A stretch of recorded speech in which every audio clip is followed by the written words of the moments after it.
One of my Twitter followers by the name of Black Phoenix, y'all heard me mention that name before. They send me very decent stories every now and then.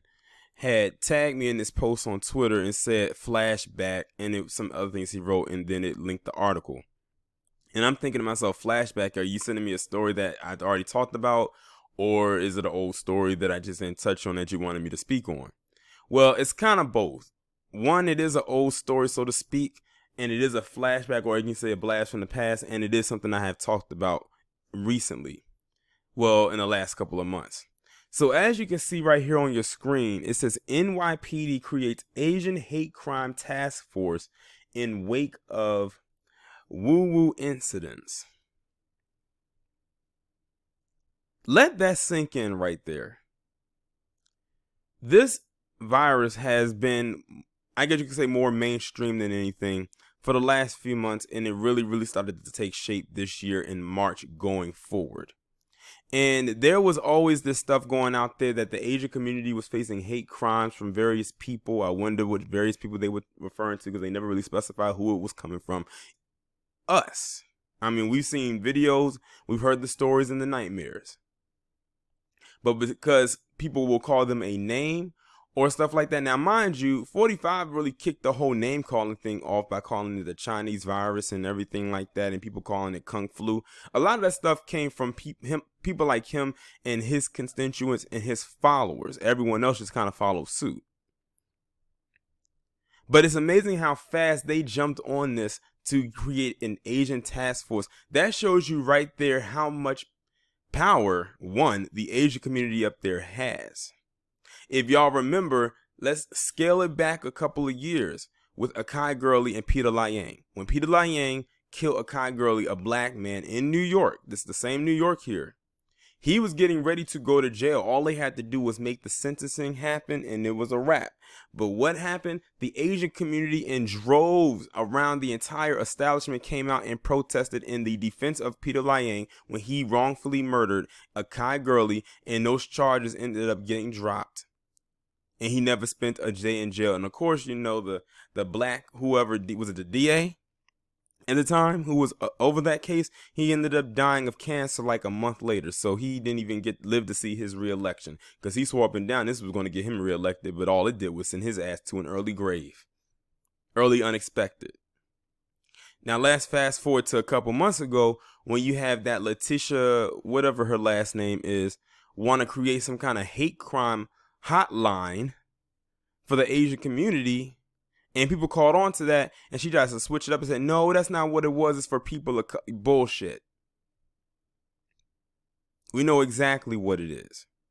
You was doing that because you want to get reelected. You want to get in good graces. See, this is the thing. Nobody takes it seriously when black people say, oh, we need this for us and we need this for us. They say, oh, just suck it up, move on and move around and, do what you do. But when everybody else says that they want something done, those individuals who most of the time look like us will jump and leap at the opportunity to do it so they can get some cool points with them, so they can get some brownie points with them. I would not be surprised if this right here didn't stem from what Letitia, whatever her last name is. I forget her last name. Seriously, I don't know what maybe her name will come up in this article. I bet it was because of what she did a couple months ago that this played a part in it. Now they have a whole task force to protect them. I don't know what's in it. I haven't read the article yet. I don't know what's encompassing in this task force that they have just now created for the Asian community in New York. But I will not be surprised if this is a domino effect and it carries over to other cities around the nation, especially ones that have a huge Asian population, especially those who have a Chinatown. If you have a Chinatown in a city that you live in, or in a close quartering of a city that you live in a metropolitan type area. Like for me, the Chinatown that's closest to me is in DC. I know LA has a Chinatown. New York definitely has a Chinatown. And every major metropolitan city has a Chinatown in it. Anywhere that's considered to be busy has a Chinatown in it. But I'm going to go ahead now and read this article and see what else we can find out. The NYPD has created a first ever Asian Hate Crimes Task Force in the wake of a string of incidents during the pandemic that targeted Asians, officials announced Tuesday. During the virus pandemic starting in March, New York City experienced 21 anti-Asian hate crimes, Chief of Detectives Rodney Harrison said at one police plaza. Now listen to that, 21. Compared to how many hate crimes black people in New York, let's just talk about New York for a second. Compared to how many hate crimes the black people in New York have faced over years. We can date all the way back to stop and frisk and before then. At the hands, mind you, of New York's so-called finest, their own NYPD, the same people that's creating this task force for the Asian community up there.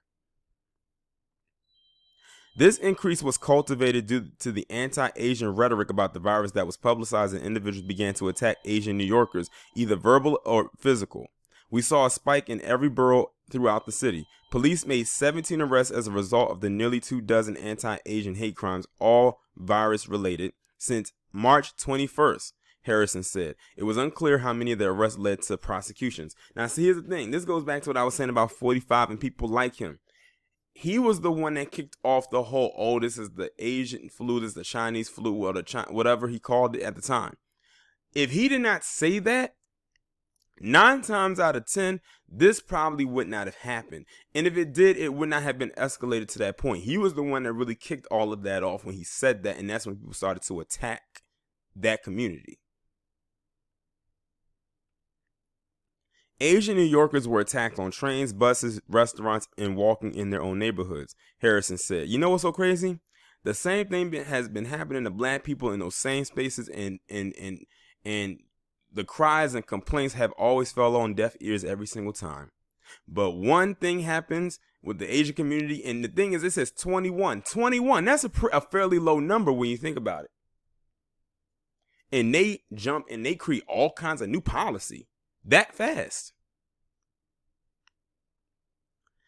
And even though our hate crimes task force was doing a good job investigating those incidents, we did notice there was a reluctance with several of our complainants to follow up with the active investigation. Now, mind you, just reading that means they already had a hate crime task force on the books up there. But now it seems to me, or if my eyes aren't deceiving me from what I'm reading, this sounds like to me that they're creating a whole separate task force just for the Asian community.